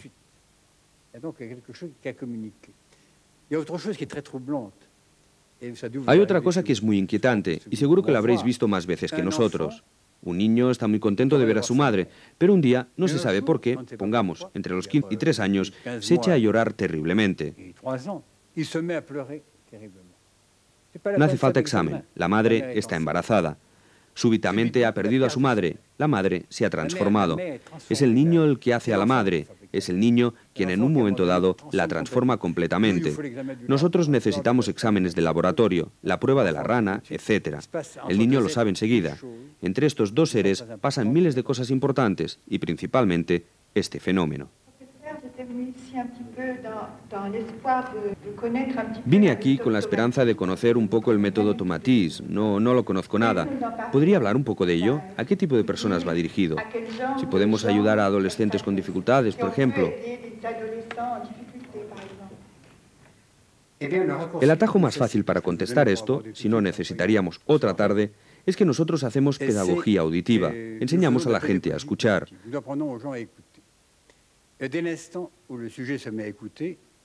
Desde el instante que una persona se pone a escuchar, empieza a humanizarse. Humano quiere decir tener la suerte de comunicar, tener la suerte de ser vertical y tener la suerte de tener una lateralidad que aparece. Es una trilogía obligatoria. Hace falta estos tres elementos para llegar a ser, para desembocar en un ser humano. Para convertirse en humano hay que atravesar muchas cosas. De entrada, ya la vida uterina. Si ésta se vive bien, se vive como un paraíso fantástico que nos pertenece, con pequeñas desgracias a veces, si se superan, se es por fin rey de un reino, pero eso se vence. No se sabe aún si en el momento de nacer es el feto el que quiere salir o la madre. Pienso que es el feto quien quiere salir. Se ve la diferencia sobre todo en los prematuros. Siempre les falta algo. No lo han decidido ellos, han sido puestos fuera cuando todavía no tocaba. Puedo hablaros de ellos. Soy un prematuro. Tal vez por eso aún me dedico a la vida intrauterina, pues soy un prematuro de 6 meses y medio. Pienso que hay algo muy profundo. Si alguien en un momento dado vive en este momento, se le puede recuperar haciéndole revivir ese periodo. Muchos prematuros los puedes volver a poner en escena pese a sus pequeños problemas. A veces, por desgracia, tienen problemas más profundos, orgánicos, pero les podemos ayudar. Si no hay otros problemas, lo recuperamos solo con la voz de la madre y la escucha intrauterina. Cuando se sigue el proceso de alguien que vive en el seno materno, que va a nacer, que luego progresará, tenemos etapas. Si se organizan bien, al final dan un hombre o una mujer que funcionan bien. Pero también habrá etapas. Si el niño está bien en el útero, va bien. Si la madre tiene una patología, él tendrá problemas, sobre todo si es un emotivo. Si la madre está loca, es un término muy amplio, tiene muchas posibilidades de ser un esquizofrénico al nacer, si es que es emotivo. Llamamos emotivo a un temperamento bien característico. Si es lo que nosotros llamamos un somatoide, o sea, un cuerpo, a este le dará igual todo durante toda su vida mientras tenga comida y pueda dormir bien. Su vida psicoanalítica estará en orden. Lo encontraremos más tarde a los 40 años. No sabrá recargarse. Aunque haya sido musculoso y haya hecho cuanto quisiera, un día no tendrá musculatura. Estará desprotegido. A este lo trataremos diferente. Nacer es un gran problema. Si al nacer tenemos un cierto temperamento, sobre todo el paranoideo, los que lo intelectualizan todo, que desean ciertas cosas que no han obtenido, solo tienen un drama. Es que siempre tienen razón. Es difícil tratarles, ya que van a hacer algo, y siempre en un momento dado cimientan su actividad sobre fundamentos que creen ciertos. Es el autista. El autista es el niño paranoideo que nace, le parece que no ha sido recibido como él quería y súbitamente castigará a su madre dejando de hablar. Siempre se ha dicho que era culpa de la madre. La madre no puede hacer nada. ¿Qué haríais delante de un niño que se negara a hablaros si fuera el vuestro? Al cabo de un tiempo es dramático. Y la madre se convierte en la madre del autista también. Es decir, el animal que es el niño humano va bien, la madre también. Pero su relación está muerta y eso puede durar. Ahora, si todo va bien, es el momento de nacer. Hay otra capa para atravesar. Es la que nos permitirá pasar del lenguaje de la madre, que en todas las naciones del mundo es el mismo, de China al Caribe, papá, pipí, popó. Eso es la lengua materna. Un día habrá que pasar a otro lenguaje, el del padre. Es la primera lengua extranjera, la lengua social. Aquí hay un problema si la madre no ofrece el niño al padre, ya que el padre es quien va a decidir el lenguaje. La madre ofrece su amor, es enorme la relación entre madre e hijo, pero ella no puede hacerle crecer más allá de esta potencialidad. En el mundo moderno vemos los desastres que hay. Con frecuencia no hay padre, ella no puede hacerle crecer por más que haga, es muy molesto si no hay voz de hombre. El niño, si es un emotivo o un paranoideo, tiene muchas posibilidades de desviarse y tener muchas dificultades. Es necesario que un hombre hable. Si un hombre habla, todo se arreglará. El hombre es quien dará el pasaporte para el arranque.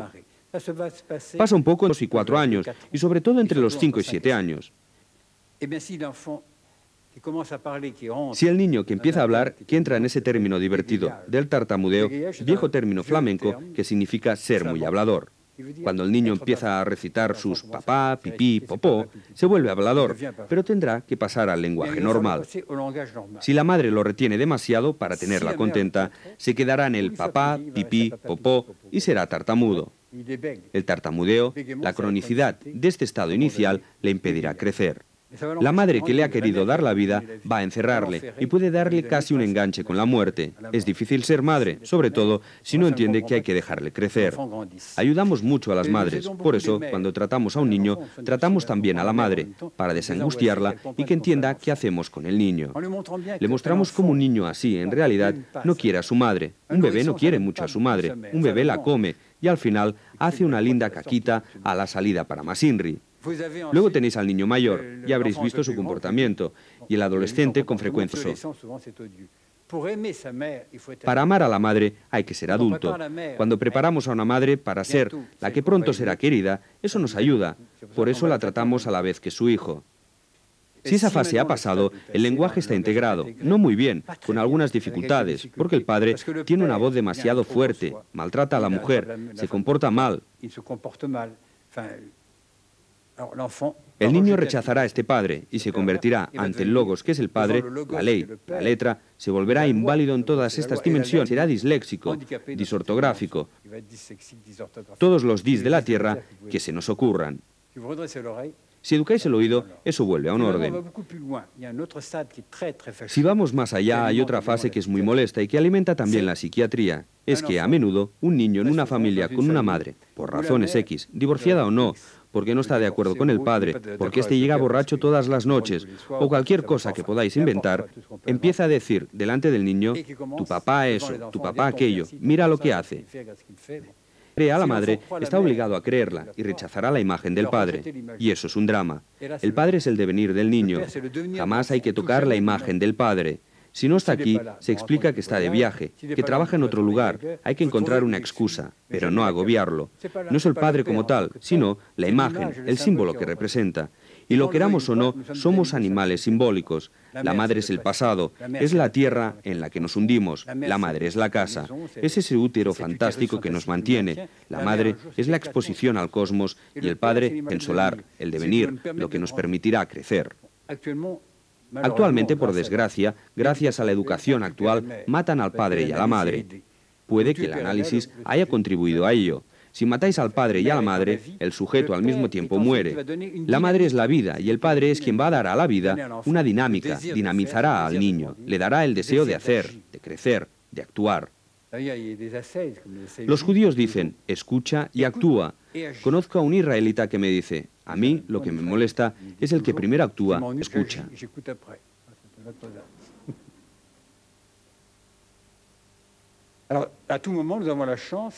En todo momento tenemos la suerte de poder arrancar por la vía intrauterina, en función de la etapa que hemos constatado. Si el niño es solo disléxico, no permaneceremos mucho en la vida intrauterina. Se le pasa, se le hace revivir. ¿Por qué? ¿Por qué ha habido lesiones? Han pasado cosas desagradables, problemas, y el niño tiene dificultad para remontarlos. Para ayudarle, le haremos partir de cero y coger otra vía. Al principio tuvieron miedo, decían, es una regresión. No, regresión es una palabra que deberíamos suprimir de nuestro lenguaje. Regresión es un término psiquiátrico, que quiere decir prácticamente una disolución del cerebro. Mientras que si hacéis oír a alguien la voz intrauterina, si os la paso, todos tendríais la misma reacción. Es un pasado fantástico, una memorización que reaparece. Lo seguimos con los dibujos que permiten que el sujeto exprese todo lo que pasa con la voz materna, o con Mozart. Y todos, con su habilidad, dibujarán los mismos temas con la audición intrauterina para el nacimiento hasta para abordar el lenguaje. Puede seguirse esa lectura. Con el adulto procedemos de la manera siguiente. Si no se ha orientado, si ha fallado su entrada, tendrá una pubertad como la actual y después problemas de drogas u otras cosas. Cada vez hay más. No hemos curado gente drogadicta, pero le damos la fuerza suficiente para salir de la droga. Una vez más, el oído. Creo que el gran elemento que puede dar es que el oído es una dinamo que permite al cerebro estar siempre recargado. Cuanto mejor funciona el oído, mejor escucha, más participas, más posibilidades tiene de adherirte a las cosas, más tienes la suerte de comprenderle. Aumenta la vigilancia y gracias a ella se tiene la posibilidad de operar, de estar siempre presente. Pues bien, una persona que quiere tener la fuerza de salir de la droga, con los sonidos lo consigue siempre. Tenemos aún muchos heroinómanos en París actualmente. Tenemos también grandes patologías. No los salvamos, les permitimos que luchen contra la enfermedad. Tenemos ahora otro espectro de enfermos, los jubilados. La jubilación es la muerte para el cerebro. Para el cerebro no hay ni vacaciones ni jubilación. Cuanto más trabaja, mejor está. Se ha tomado la costumbre desde hace tiempo de jubilar a la gente. Lo esperan como algo deseable de por vida. Por fin. Se ponen en una silla delante de su casa a ver pasar los coches. Es dramático, porque antes hablaban, tenían una carga, había sonidos constantemente y entran de repente en el silencio. Al poco tiempo el oído cae muy rápido. Un pequeño músculo sin estimulación sensorial se cae rápido. El cerebro se desconecta, enseguida se quedan aplanados. Recibimos muchos jubilados, actualmente hay una avalancha, muchos jubilados prematuros. Todos hacen lo mismo. Cuando les pregunto, ¿qué hacéis?, me contestan, mi jardín. Pero esto no basta. Si habían sido directores de empresa o si habían hablado de lo que fuera. O el otro me cuenta y me deja siempre estupefacto. Ahora tengo la suerte de poder hacer ruido todo el día. 100 millares de células para hacer ruido todo el día es espantoso. Sobre todo porque el cerebro no nos pertenece. Pertenece al género humano. El cerebro está hecho para ayudar a los demás. Cuando hay personas que están dinamizadas y han podido comprender lo que hacemos, vemos que se van como peregrinos, que luchan para ayudar a los demás. En Francia era muy difícil hacer que las personas de una cierta edad, ya jubiladas, se pusieran a hacer algo más. No porque miedo a la jubilación, pero en Francia el don de dar algo era imposible hace unos años. Nunca habrían ofrecido una hora a otro para ayudar. Ahora llego a desencadenar fenómenos. Es mejor que el jubilado que cobra una pensión haga algo útil en beneficio de otro, aunque sea desinteresadamente. No sé si en Suiza hay más voluntariado que en Francia. En Francia es difícil desencadenarlo. En cambio, he encontrado mucho voluntariado en América. En Canadá he visto un voluntariado para niños discapacitados extraordinario. Recuerdo un centro que visité con mi esposa. Tenía 400 enfermos y 450 voluntarios. Ya veis lo bien que estaba hecho. 400 niños muy inválidos, todas las enfermedades que podíais imaginar, las más dramáticas, pero además había 450 voluntarios.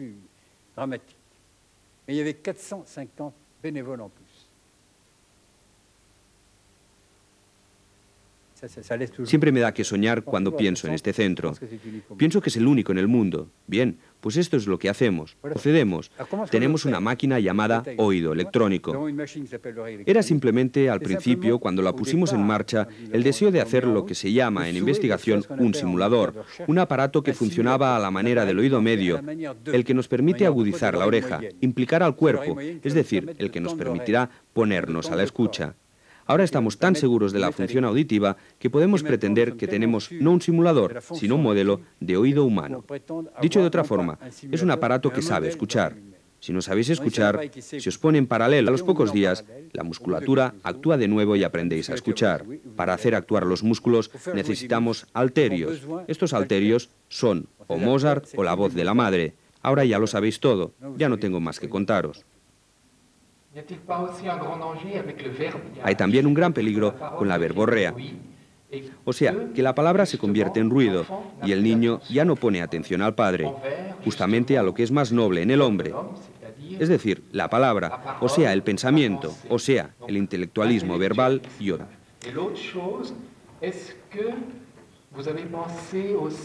Y otra cosa, ¿habéis pensado también en la poesía? Es decir, no solo curáis con el sonido musical, sino también con el sonido poético, es decir, con las sonoridades poéticas de un Verlaine o de... Bien, lo que dije antes voy a retirarlo. Había dejado un espacio para el lenguaje justamente. Pensaba que desbordaría un poco el interés de las personas. Mencionado, tiene razón de sacar a relucir el problema. Ciertamente, el lenguaje es todavía más traumático que el ruido. En un momento dado, tocáis, hacéis vibrar, ponéis en resonancia ese nervio que puede matar. En un emotivo, 2 palabras pueden asesinar. Hay que ir con sumo cuidado. Un discurso puede molestar. Ahora bien, la poesía es también fantástica. En primer lugar, es una música, pero también puede ser peligroso. Depende. El peligro radica en algo bonito que sea insidioso y deje pasar el mensaje. Si solo leéis, seguro que en un momento dado es difícil, si leéis también otros autores que puedan estar en dificultad consigo mismos. También hay un riesgo. En música, si pasáis Schumann, por ejemplo, en vez de Mozart, como hacemos de vez en cuando, el sujeto puede salir desesperado. Si pasáis Chopin, es bonito en un momento dado, puede gustar, pero no podremos escucharlo todo el día. Si pasáis Chopin, a niños terminan llorando. Al contrario, si pasáis Mozart, están en el paraíso. Si cogéis un autista cerrado a todo y le pasáis gregoriano, trasciende enseguida. Es muy fuerte. Tenemos una máquina donde hay un jack que conecta con dos auriculares. Desenchufas y el niño decae. Vuelves a enchufar y el niño se anima. Es realmente inmediato. Puede que otras músicas sean útiles, pero ¿por qué nos hemos fijado en Mozart? Porque en todos los rincones del mundo da el mismo resultado a la misma velocidad con las mismas respuestas. Es universal. En cambio, otras músicas podrían haber funcionado. Verdi, por ejemplo, un iniciado en la música, no lo pude utilizar porque usaba las voces. Soy tributario de las voces. Esto tendría que contestar lo que me decíais. Depende de la entonación de la voz, de la calidad de la voz, del lado suave o estridente de las voces. En fin, depende de muchas cosas. El lado insidioso de la poesía, aunque pienso que la poesía es la cima, lo más elevado en el plano de la creatividad, es una especie de resonancia con el cosmos. Pero esta resonancia, si solo gira alrededor del ombligo de quien escribe, como Verlaine, puede ser peligrosa. Lo mismo con Baudelaire. Ha escrito cosas fantásticas, pero de vez en cuando nos arrastra al lodo. No podemos leerlo siempre. ¿Cuántos poetas han escrito bien?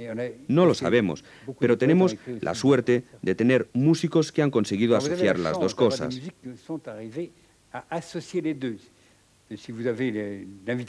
La invitación al viaje de Duparc podéis refutarla, pero cuando escucháis a Duparc, su musicalidad, no hay quien salga de ello. Duparc tenía una sensibilidad tal que ahora cuando se piensa en al viaje, se oye la musicalidad subyacente siempre. Lo mismo con Fauré. También ha escrito cosas que no pueden recitarse sin pasar por él. No conozco lo suficiente el alemán para apreciar los lieds alemanes en su semántica, pero es seguro que cuando se traduce un lied alemán ya no dice nada. Hay una especie de cohesión entre la musicalidad y lo demás. No vemos cómo se pueden recitar o decir las cosas de otra forma. Si utilizara otras músicas, jugar a cortar rodajitas con tijeras para tomar la calidad que es bella. Podríamos hacer lo mismo con Baudelaire. Hay cosas fantásticas. Todo su arrepentimiento por lo que pasó, su acercamiento a Dios de manera tan íntima, pero tenía un diablo que los tiraba muy fuerte hacia abajo. En un momento dado, ese zigzag lo hundía en el dolor. Es duro leerlo hasta el final. Verlaine es un poco más odioso a veces. Cuando se muestra odioso estando voluntariamente y no dolorosamente en las miasmas, bonito si un joven abre estas páginas. Por suerte, la elección no está hecha siempre sobre eso, aunque hoy parece que se disfrute empujando a los jóvenes hacia ello. Estoy de acuerdo con frecuencia que se destruye más con el lenguaje que con el resto. Un padre de familia, antes lo decíamos, que suelta 3 palabras con violencia contra un niño. Es dramático, tan dramático que cuando habéis citado eso, caéis en el dominio de los emotivos. Los que aman la música, los que crean, son emotivos. Pues el emotivo es alguien que lo ve aún más dramáticamente, porque no puede soportar la mentira. Cuando se le dice, tu padre es un imbécil, si lo dice la madre, se acabó, el padre es un imbécil, y la madre no puede mentir. Si el padre dice a su hijo, tu madre es eso, es aquello, se acabó, lo creerá y va a ir de desilusión en desilusión, pero es un niño que no sabe mentir, y todo lo que se le dice es palabra de evangelio. Es un drama, y siempre por el canal del nervio neumogástrico, que rige toda la visceralidad. ¿Puede hablar de las acciones que ha hecho para el aprendizaje de las lenguas? ¿De la dificultad o facilidad que se tiene para aprender otras lenguas? ¿Lenguas rebeldes? Idiomas rebeldes no hay. Es nuestro oído que se revela a las lenguas, lo que es diferente. En todas partes del mundo el oído nace igual. No hay razas para el oído. Sea de un amarillo, de un negro o de un blanco, es el mismo. No hablo de oídos patológicos. Hay quien nace sin oídos, otro tema. Pero normalmente el oído es bueno. Desgraciadamente se haya sometido en un entorno acústico. El aire del Japón no vibra como el de aquí, en Suiza, y el de Francia no es igual, ni el de Inglaterra. Y el oído, que es un órgano de comunicación, se verá obligado a adaptarse a ese fenómeno. Actualmente, el elemento que nos permite comunicarnos es vuestro oído que quiere escucharme y mi laringe que quiere hablar. No, es el aire que hay entre los dos. Si cortamos el aire, no queda nada, ni vosotros ni yo. En el lenguaje la relación se establece siempre gracias al aire que nos rodea. Si nos entretenemos en cambiar el aire de esta habitación, cosa fácil en el laboratorio, si cambiamos la impedancia, la sonoridad, yendo más hacia el silencio, cuando más reverberación, el lenguaje súbitamente cambiará. Un ejemplo, una persona que no tiene nasalización, como el inglés. Al inglés le repugna el nasal. Un alemán del norte no tiene nasal. Un napolitano tampoco. Al cabo de un tiempo de estar en Canadá, los tres nasalizan. Nasalizan automáticamente. Por lugar, canta nasal a 1500 hercios. Al mismo tiempo, si tenéis dificultad para las lenguas, no es porque tengáis o no tengáis facilidad, o vuestro cerebro no funcione. Es triste creerlo. Es porque habéis sido condicionados por el aire de vuestra zona, después por el lenguaje de vuestra zona y por la cultura y por todo cuanto habéis oído. Estáis condicionados a coger solo una franja del oído. El francés, por ejemplo, está poco dotado para las lenguas, solo escucha una octava, no puede aprender nada más. Se defiende diciendo que es la lengua más bonita, que le sirve. Si cogéis un eslavo, sobre todo los yugoslavos o los rusos, oyen sobre 11 octavas. Los portugueses también aprenden sobre 11 octavas, aprenden cualquier lengua sin desplazarse. Los campesinos portugueses hablan francés sin acento y el inglés también. Dicho de otro modo, se trata de la apertura diafragmática del oído. Antes os hablaba de los dos pequeños músculos del oído, los que abren el diafragma. Ahora sí podéis electrónicamente hacer cambiar, abrir, cerrar. Sintonizáis una u otra lengua con facilidad. El inglés rebelde, alias, entra. Ya tendréis palabras que os vendrán a la manera inglesa. Va muy rápido. Si no tenéis noción del inglés, a los pocos días tenéis palabras que salen en inglés. Si ya tenéis una buena noción del inglés leído y escrito, pero cuando os hablan alucináis y si queréis hablar os hacen repetir las cosas, esto desaparece en una semana. Va muy rápido. Empezáis a escuchar a su manera, que vuestro oído se autocontrola a su manera. Es muy rápido. Después, y esto no se olvida, hay la noción de la distancia que hay para pasar de una lengua. Eso se ve con los niños multilingües. Pido siempre que los padres hablen su lengua materna de origen al niño.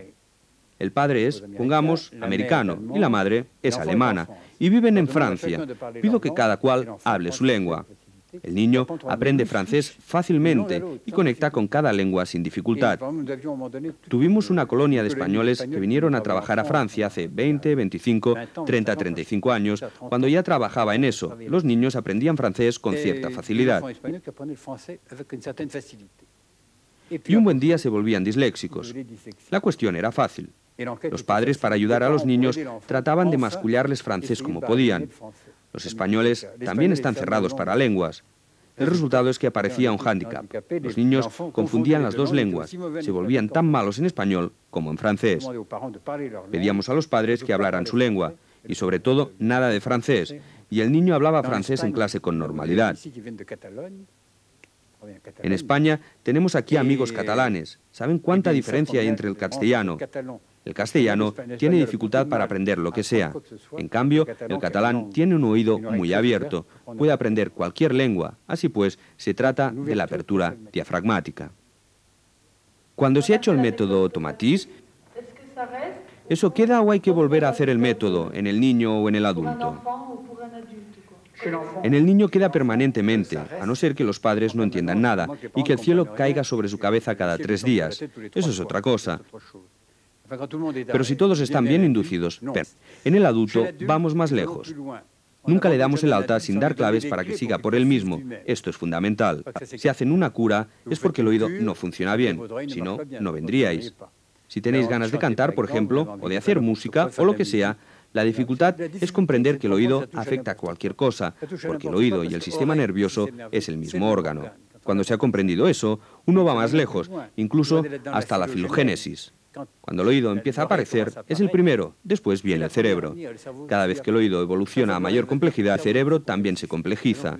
Es una progresión que evoluciona sin parar. Una vez comprendido esto, se comprende toda la historia. Desde un punto de vista educativo, cuando el sujeto conoce esto, va rápido. No nos gusta hacer tratamientos demasiado largos. Me gusta mucho la libertad de la gente, como la mía también. O sea que quiero librarles rápidamente de la relación terapéutica, que es también muy restringente. Ya han tenido al padre y a la madre sobre los hombros, la escuela, el gobierno y todo lo demás. Stop. Los tratamos y una vez abierto el oído, vamos a mantener el oído por ellos mismos. Les enseñamos cómo hacer, hablar, etc. Les enseñamos a educar el oído. Es interesante ver, y electrónicamente he llegado a la misma conclusión, con satisfacción, al leer a los antiguos, a los que adoro, que lo han dicho todo. Si leéis a Aristóteles, veréis qué hay que hacer a continuación. Escribió un libro, La retórica. Si tenéis un poco de tiempo, leedlo. Tiene un discípulo que aún es más locuaz sobre la cuestión, es Cicerón. En De Oratore y Catilina os explica cómo hay que poner la mano para hablar, cómo hacer los movimientos de la cara, lo dice todo. Es lo que enseñamos a la gente.